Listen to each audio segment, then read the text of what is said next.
अल्हम्दुलिल्लाहि रब्बिल आलमीन वस्सलातु वस्सलामु अला सय्यिदिल मुरसलीन अम्मा बअद फअऊज़ु बिल्लाहि मिनश शैतानिर रजीम बिस्मिल्लाहिर रहमानिर रहीम अस्सलातु वस्सलामु अलैका या रसूलल्लाह व अला आलिका व अस्हाबिका या हबीबल्लाह अस्सलातु वस्सलामु अलैका या नबी अल्लाह व अला आलिका व अस्हाबिका या नूर अल्लाह। প্রিয় মদিনী চ্যানেলের দর্শকবৃন্দ, আপনারা দেখছেন অনুষ্ঠান অগ্রগতির দিকে। আর আজকে আমরা খুব ইম্পর্টেন্ট একটি সাবজেক্ট নিয়েছি, বিষয় নিয়েছি, তা হচ্ছে হৃদয় ভাঙ্গার নিন্দা। কাউকে কষ্ট দেওয়া, অযথা কাউকে অপবাদ দেওয়া এবং কাউকে ইনসাল্ট করা, এটা কিন্তু অনেক বড় অপরাধ এবং বড় গুনাহ, আর জাহান্নামে নিয়ে যাওয়ার মতো কাজ রয়েছে। আজকে এই বিষয়ে আমরা জানার চেষ্টা করব। তো চলুন আগে আমরা দরুদ শরীফের একটি ফজিলত শ্রবণ করে নিই। রাসূল করিম রউফুর রহিম সাল্লাল্লাহু আলাইহি ওয়াসাল্লাম ইরশাদ করেছেন কি, তোমরা যেখানে থাকো আমার উপরে দরুদ শরীফ পাঠ করো, কেননা তোমাদের দরুদ আমার নিকট পৌঁছে থাকে। সুবহানাল্লাহ। আমাদের মতো অধম, অপরাধী, গুনাহগারদের দরুদ রাসূল আরবি, ইমামুল আম্বিয়া, সকল নবীদের সরদার, মাহবুবে খোদা সাল্লাল্লাহু আলাইহি ওয়াসাল্লামের দরবারে পেশ করা হবে। বাস্তবিকই এটা অনেক বড় একটা ইনাম, পুরস্কার। আর আল্লাহ তাআলা এই পুরস্কার, এই ইনাম ওই ব্যক্তিকে আল্লাহ তাআলা দান করেছে কি যে রাসূল আরবি সাল্লাল্লাহু আলাইহি ওয়াসাল্লামের নুরানি দরবারে দরুদ শরীফ পাঠ করবে। তো চলুন আমরা নিয়ত করে নিই, এখন থেকে আমরা চলতে ফিরতে উঠতে বসতে আমরা আমাদের নবী সাল্লাল্লাহু আলাইহি ওয়াসাল্লামের নুরানি দরবারে অধিক হারে দরুদ শরীফ পাঠ করব। সাল্লু আলাল হাবিব সাল্লাল্লাহু তাআলা আলা মুহাম্মদ সাল্লাল্লাহু আলাইহি ওয়াসাল্লাম। আমরা মুসলমান ইবনে মুসলমান কখনো কারো ক্ষতি করতে পারে না, কেননা আমাদের ইসলাম, আমাদের ধর্ম আমাদেরকে এ কাজের অনুমতি দেয় না। আর কেউ যদি কাউকে কষ্ট দিয়েই দিল আর তার কাছ থেকে যদি ক্ষমা না চাইলো, তওবা না করলো, তবে তার জন্য আখিরাতে ভীষণ এবং কঠিন শাস্তি রয়েছে। মুসলমান কখনো কোনো মুসলমানকে অপবাদ দিতে পারে না, তাকে ইনসাল্ট করতে পারে না, তার মন ক্ষুণ্ণ করতে পারে না, কেননা হাদিসে পাকের মধ্যে এটাকে হারাম বলা হয়েছে। আর এই কারণে জাহান্নামে তাকে নিক্ষেপ করে দেওয়া হবে। তো এটা খুব সেন্সিটিভ একটি বিষয় রয়েছে। আমাকে ভালো লাগছে না, ঠিক আছে, আমি কথা না বলি, কিন্তু তাকে আমি অপমান করতে পারবো না। সবার সামনে, জনসম্মুখে তাকে আমি ইনসাল্ট করতে পারি না। এটা আল্লাহ তাআলা আমাকে অথরিটি দেয়নি, হাদিস আমাকে এ কথার অনুমতি দেয়নি। এ বিষয়ে আমাদের নবী সাল্লাল্লাহু আলাইহি ওয়াসাল্লাম কি ইরশাদ করেছেন এবং নিজের উম্মতিকে কিভাবে সতর্ক করেছেন, চলুন আমরা শুনি। প্রিয় নবী রাসূল আরবি, আখিরি নবী সাল্লাল্লাহু আলাইহি ওয়াসাল্লাম ইরশাদ করেন, মুসলমান সেই ব্যক্তি যার জিহ্বা এবং হাত থেকে অন্য মুসলমান নিরাপদে থাকে। তো আমরা জানতে পারলাম কি মুসলমান সেই ব্যক্তি আছে যার জিহ্বা এবং হাত দিয়ে অপর মুসলমান নিরাপদে থাকে, সে হচ্ছে মুসলমান। আবার প্রিয় নবী সাল্লাল্লাহু আলাইহি ওয়াসাল্লাম ইরশাদ করেন, তোমরা কি জানো মুমিন কারা? সাহাবাকে রাম আরজ করলেন, ইয়া রাসূলুল্লাহ সাল্লাল্লাহু আলাইহি ওয়াসাল্লাম, আল্লাহ এবং তার রসুল ভালো জানে। তখন আল্লাহ নবী সাল্লাল্লাহু আলাইহি ওয়াসাল্লাম ইরশাদ করলেন, মুমিন হলো সেই ব্যক্তি যার হাত থেকে অন্য মুমিনেরা তার সম্পদ এবং মালকে নিরাপদ মনে করে। তো দেখুন, মুমিনের সংজ্ঞা আল্লাহ নবী সাল্লাল্লাহু আলাইহি ওয়াসাল্লাম দিয়েছেন আর ইরশাদ করেছেন কি, আমার দ্বারা যদি কারো জান এবং সম্পদের নিরাপত্তা না থাকে তাহলে আমি মুমিন হতে পারলাম না। আর আমার দ্বারা যদি কারো জান এবং মালের সম্মানের নিরাপত্তা রয়েছে তাহলে আমি মুমিন। এখন আমাকে দেখতে হবে, আমি কি মুসলমান, আমি কি মুমিনদের কাতারে কি চলে এসেছি? আমার জিহ্বা দিয়ে কোনো মুসলমান কি রক্ষা পেয়ে থাকে? কেননা কিছু লোক তো এমন রয়েছে যা ইচ্ছে তা বলে দেয়, যত ইচ্ছে অপমান করে দেয়, না ডান দিকে দেখে না বাম দিকে, কে আছে, কে শুনছে, এর পরোয়াও করে না, না ছোট দেখে না বড়। যার তার সামনে যা ইচ্ছে অনর্গল মুখ দিয়ে বলে ফেলে, একেবারে ছিন্ন বিচ্ছিন্ন করে ফেলে। না, এটা মুসলমানের আচরণ হতে পারে না। আর মুসলমানের এটাও আচরণ হতে পারে না কি তার হাত অপরকে আঘাত করুক, কষ্ট দিক। আর মুমিন এর দরজা সম্পর্কে, গ্রেড সম্পর্কে বলা হয়েছে যে তার জান এবং সম্পদ নিরাপদে রয়েছে। আমার দ্বারা কেউ যদি কষ্ট না পায়, তার জান সম্পদ যদি নিরাপদে থাকে, তাহলে আমি মুমিন হলাম। এখন দুইটি বিষয়ে আল্লাহ নবী সাল্লাল্লাহু আলাইহি ওয়াসাল্লাম ইরশাদ করেছেন। খুব ইম্পর্টেন্ট একটি হাদিস রয়েছে। আর মুমিন মুসলমান হওয়ার পথ আল্লাহ নবী সাল্লাল্লাহু আলাইহি ওয়াসাল্লাম বলে দিয়েছেন।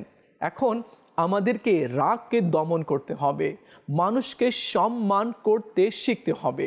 দেখুন, আমার নবী সাল্লাল্লাহু তাআলা আলাইহি ওয়াসাল্লাম সকলের সম্মান করেছেন। নবী সাল্লাল্লাহু আলাইহি ওয়াসাল্লাম এমনকি ছোট্ট বাচ্চাদেরকেও আগে সালাম দিয়েছেন। আমার নবী সাল্লাল্লাহু আলাইহি ওয়াসাল্লাম তো আইডিয়াল হিসেবে এসেছেন। আমার নবী সাল্লাল্লাহু আলাইহি ওয়াসাল্লামকে আল্লাহ তো টিচার করে দুনিয়াতে প্রেরণ করেছে। আল্লাহ তাআলা বেআব, কোনো ত্রুটি নেই। আল্লাহ রাব্বুল আলামিন এমন করে তার মাহবুব সাল্লাল্লাহু আলাইহি ওয়াসাল্লামকে দুনিয়াতে প্রেরণ করেছেন। আর হাসান বিন সাবিত রাদিয়াল্লাহু তাআলা কি বলেছেন কি ইয়া রাসূলুল্লাহ সাল্লাল্লাহু আলাইহি ওয়াসাল্লাম, আপনার মতো সুন্দর কোনো মা জন্ম দেয়নি।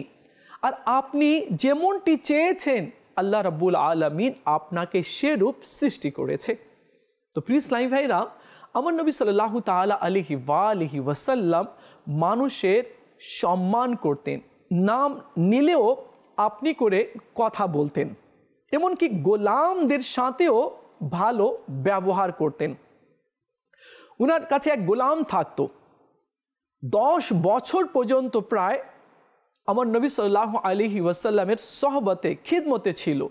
কিন্তু তিনি বলেন, নবী করিম সাল্লাল্লাহু আলাইহি ওয়াসাল্লাম এই এত বছরে কোনো দিনও আমাকে বলেননি এই কাজটি কেন করেছো, এটা কেন করনি, ওখানে কেন গিয়েছিলে, এই কেন প্রশ্নবিদ্ধ রসুলে আরবি সাল্লাল্লাহু আলাইহি ওয়াসাল্লাম কখনো করেননি। তো প্রিয় ইসলামী ভাইরা, তো আমাদের কেমন আচরণ হওয়া উচিত? কেননা রসুলে আরবি সাল্লাল্লাহু আলাইহি ওয়াসাল্লামের আমরা উম্মতি আছি, আর আমরা রসুলে আরবি সাল্লাল্লাহু আলাইহি ওয়াসাল্লামের অনুসরণ করব, অনুকরণ করব। তো অনুকরণ কিভাবে করব? পড়তে হবে, জানতে হবে, তখন না। আলহামদুলিল্লাহ আজ্জা ওয়া জাল, আজ মদিনী চ্যানেলের মাধ্যমে আমরা অনেক কিছু শিখতে পারছি আর অনেক কিছু আমরা জানতে পারছি।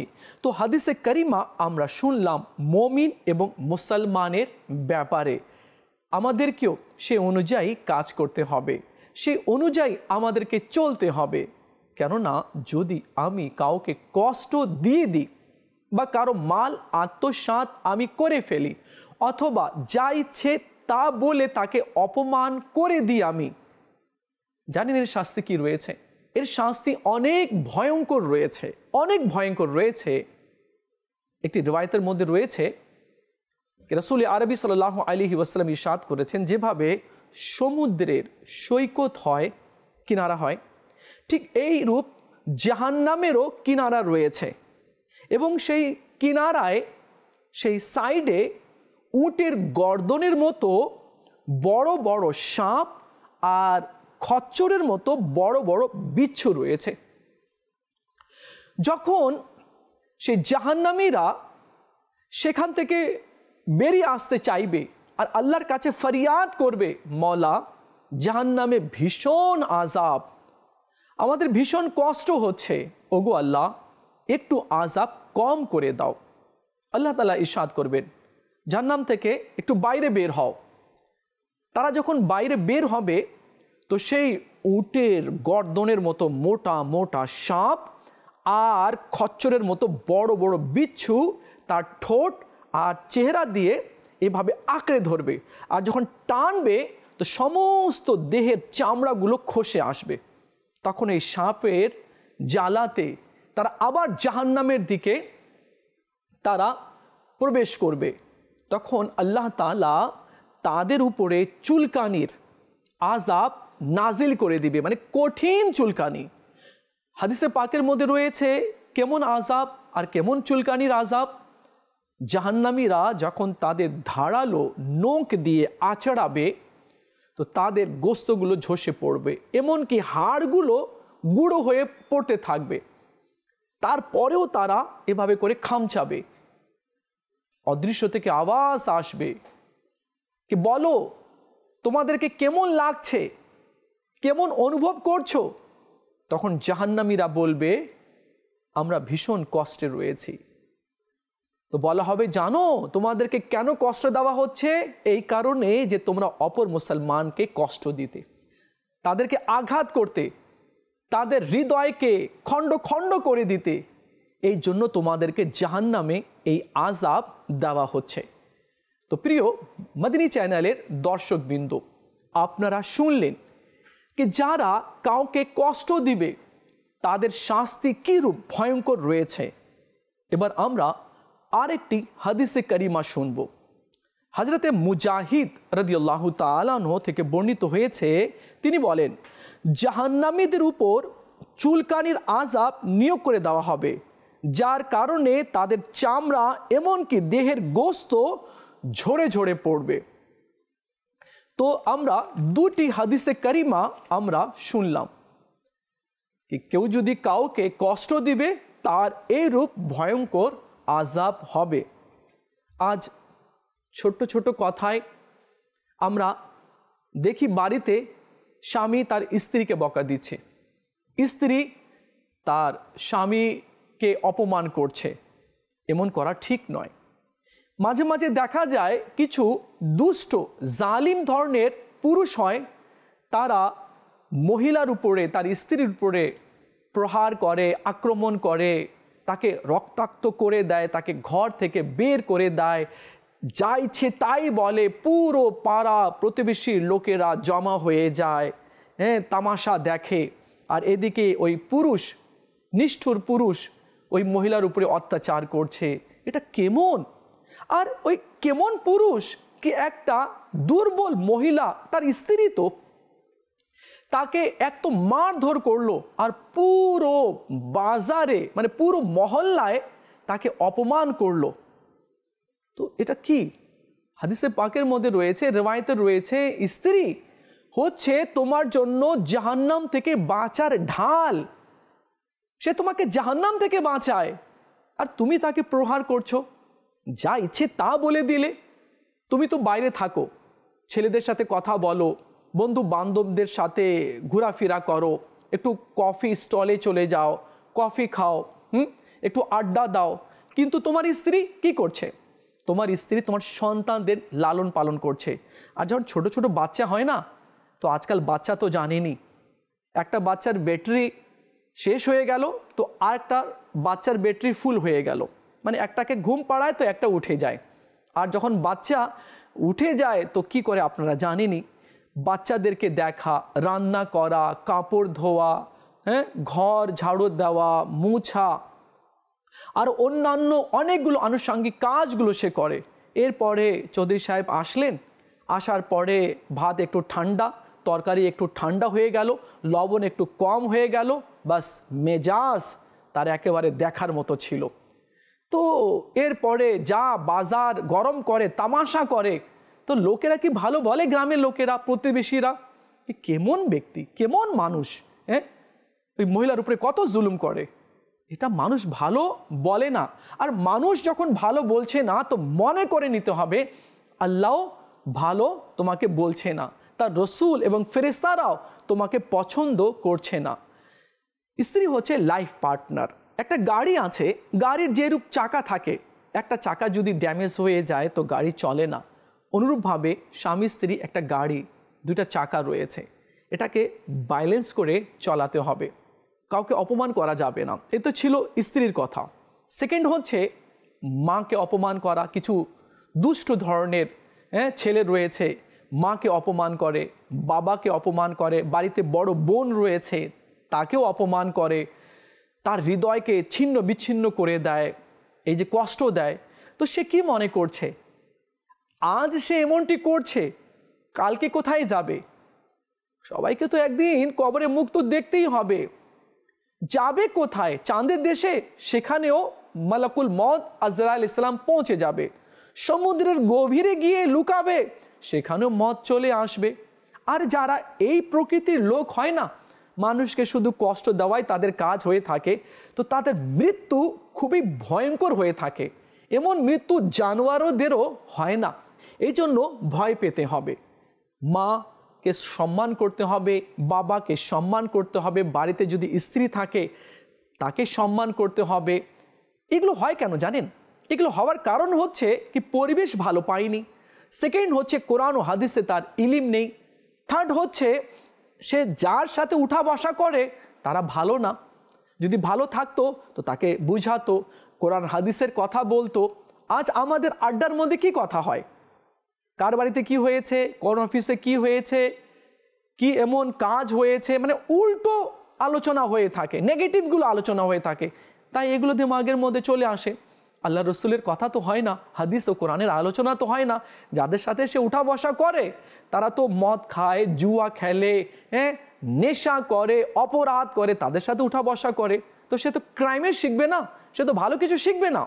তো এই জন্য বলা হয়েছে কি ভালো মানুষদের সাথে উঠা বসা করতে হবে। যদি তাও না হয় তো মাদিনী চ্যানেলের কাছে বসে পড়ুন না, ইনশাআল্লাহ আল্লাহ মাদিনী চ্যানেল আপনার লাইফকে চেঞ্জ করে দিবে, আপনাকে সুন্নাতের আয়নাদার আপনাকে বানিয়ে দিবে, সুন্নাতের অনুসারী আপনাকে বানিয়ে দিবে। ঠিক আছে, আপনি 1 ঘন্টা দেখতে না পারেন, আমি আপনাকে বলবো আপনি 30 মিনিট দেখুন। 30 মিনিট দেখতে পারছেন না, আপনি কমপক্ষে নিম্নে আপনি 12 মিনিট তো মাদিনী চ্যানেল দেখুন। মাদিনী চ্যানেল আপনাকে ঘরে আপনাকে বুঝানো হচ্ছে, ঘরে গিয়ে আপনাকে বুঝাচ্ছে, অর্থাৎ টিভির মাধ্যমে। তো প্রিয় ইসলামী ভাইরা, নিজেকে চেঞ্জ করতে হবে, নিজেকে পরিশুদ্ধ করতে হবে, নিজেকে ঠিক করতে হবে, নিজেকে সাজাতে হবে। আমার নবী সাল্লাল্লাহু তাআলা আলাইহি ওয়াসাল্লামের আরেকটি আমরা হাদিসে কারিমা শুনবো, কেননা আজকে যে টপিক আছে এই টপিকের উপরে পরিপূর্ণ কথা হওয়া উচিত, যাতে করে আমাদের মিস্টেকগুলো ধরা পড়ে আর আমাদের ভাইরাসগুলো যাতে দূর হয়ে যায়। প্রিয় নবী সাল্লাল্লাহু আলাইহি ওয়াসাল্লাম ইরশাদ করেন, কেউ বিনা কারণে কোনো মুসলমানকে কষ্ট দিল তো আমার নবী সাল্লাল্লাহু আলাইহি ওয়াসাল্লাম বলেন সে আমাকে কষ্ট দিল। রাহমাতুল আলামিন, সমস্ত জাহানের জন্য আমার নবী রহমত। আর যে নবী সাল্লাল্লাহু আলাইহি ওয়াসাল্লামকে লা মাকানে আল্লাহ নিলেন, দিদার করালেন, সকল নবীদের সর্দার করলেন, সেই নবী সাল্লাল্লাহু আলাইহি ওয়াসাল্লাম বলছেন যে কোনো মুসলমানকে বিনা কারণে বিনা দোষে কষ্ট দিল সে আমি নবীকে কষ্ট দিল, আর যে আমি নবীকে কষ্ট দিল সে আল্লাহকে কষ্ট দিল। দেখেন আমার নবী কিরূপ ইরশাদ করেছেন কি একটা সিধা সাদা মানুষকে বিনা দোষে কষ্ট আপনি দিচ্ছেন বা কেউ দিচ্ছে, তো সে তাকে কষ্ট দিচ্ছে না, সে আল্লাহ এবং তার রসুলকে কষ্ট দিচ্ছে, আর এর বিচার হবে। আর একটি কথা আছে, দেখুন মজলুম যে হয় না, যার উপরে অত্যাচার হয়েছে, এর বরদোয়া থেকে বাঁচা উচিত, ভয় করা উচিত। সে যদি হাত তুলে দেয় না তো আরশ পর্যন্ত দোয়া পৌঁছে যাবে। সে যদি বদদোয়া দিয়ে দিল কেঁদে কেঁদে, তো মনে করুন সেটা লেগেই যাবে, একেবারে নির্ঘাত সেটা লেগে যাবে। তো এই জন্য কিতাবের মধ্যে রয়েছে যে মজলুম যারা আছে, যাদের উপরে অত্যাচার হয়েছে, তো তাদের বদদোয়া থেকে বাঁচো।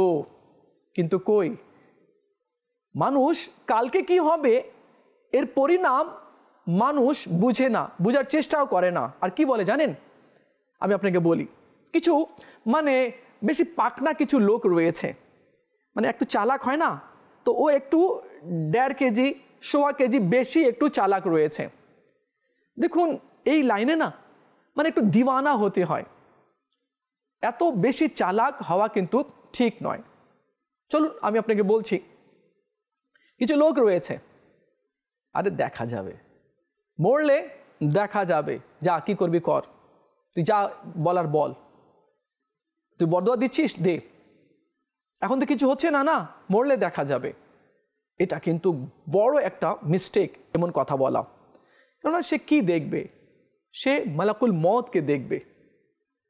এটা কিন্তু খুব ডেঞ্জারাস কথা রয়েছে।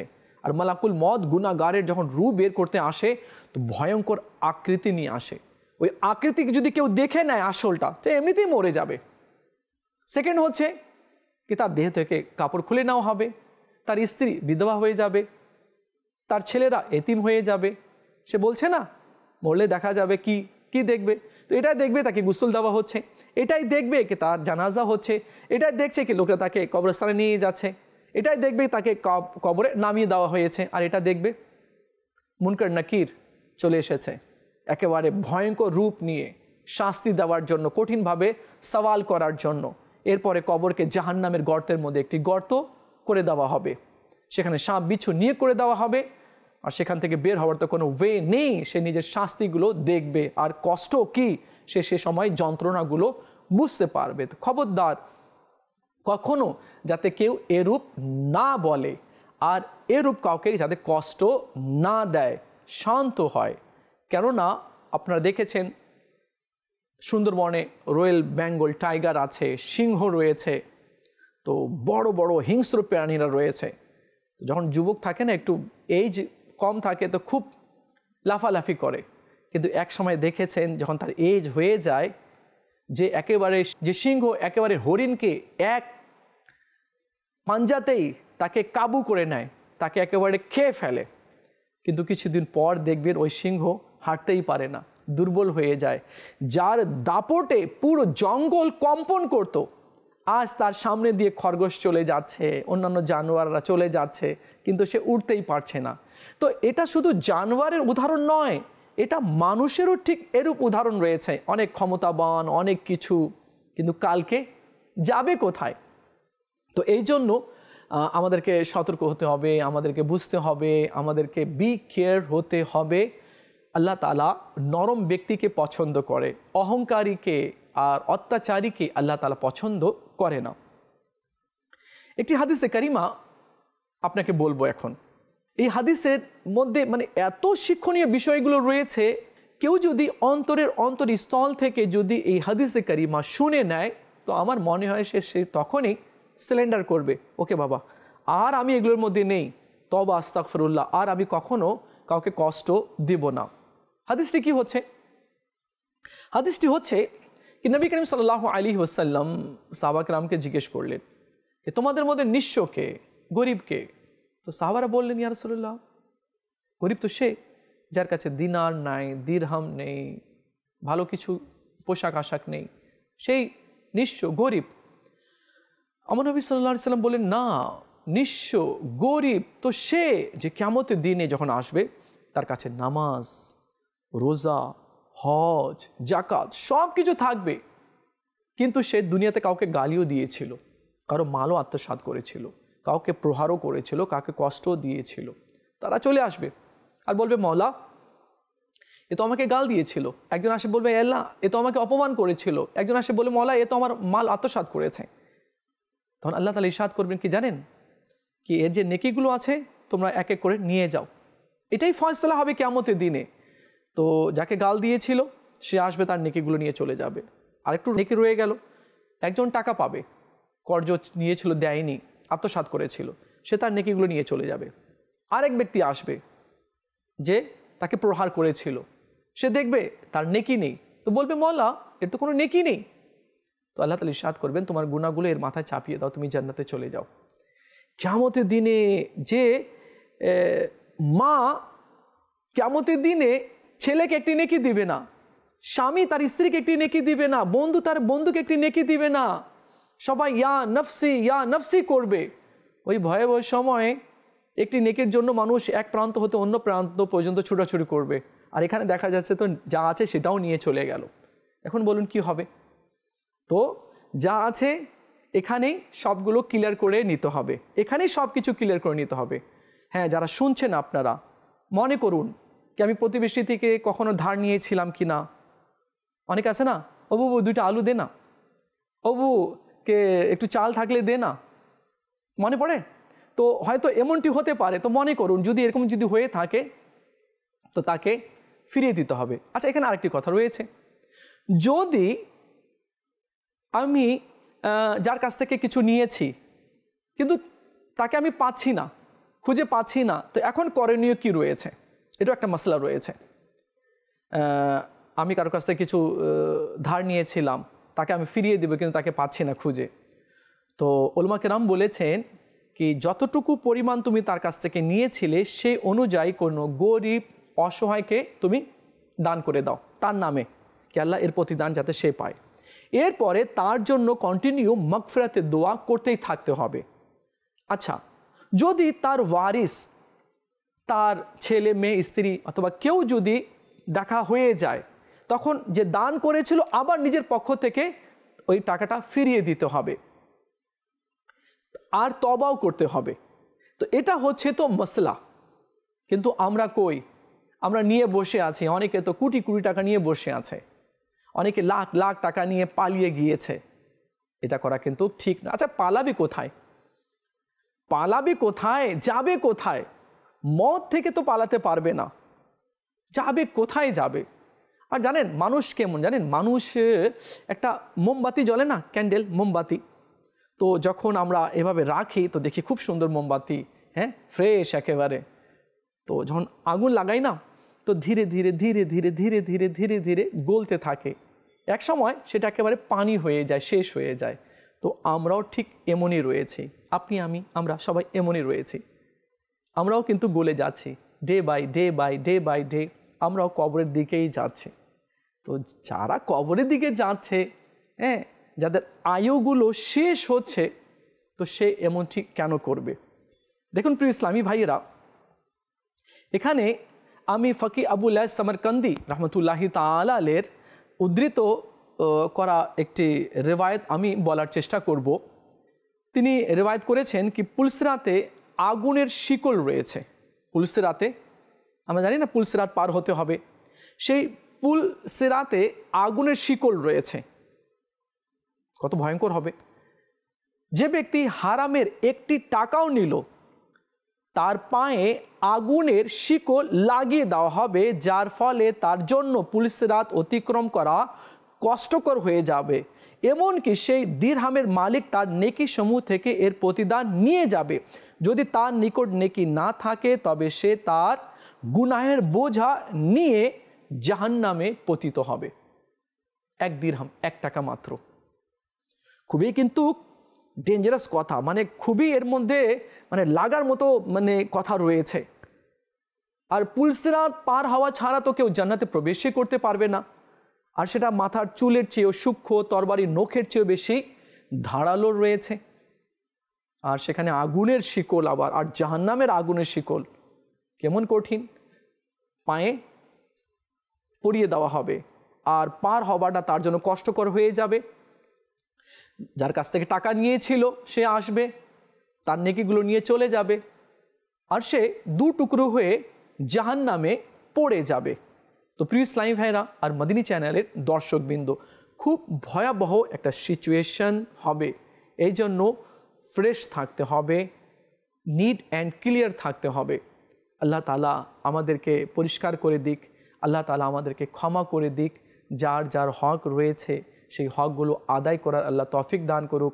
আর যার মনে কষ্ট দিয়েছি তার কাছে গিয়ে সরি বলতে হবে, হ্যাঁ, তার কাছে গিয়ে ক্ষমা চাইতে হবে। সে যদি মাফ করে দেয় তো আল্লাহ মাফ করে দিবে। আল্লাহ তাআলা আমাদের সবাইকে বোঝার, যা শুনেছি সেই অনুযায়ী আমল করার তৌফিক দান করুক। দেখা হবে আগামী পর্বে আরেকটি বিষয় নিয়ে আলোচনা করব। ততক্ষণ ভালো থাকবেন আর মদিনী চ্যানেলের সঙ্গেই থাকবেন। সাল্লু আলাল হাবিব সাল্লাল্লাহু তাআলা আলা মুহাম্মদ সাল্লাল্লাহু আলাইহি ওয়াসাল্লাম।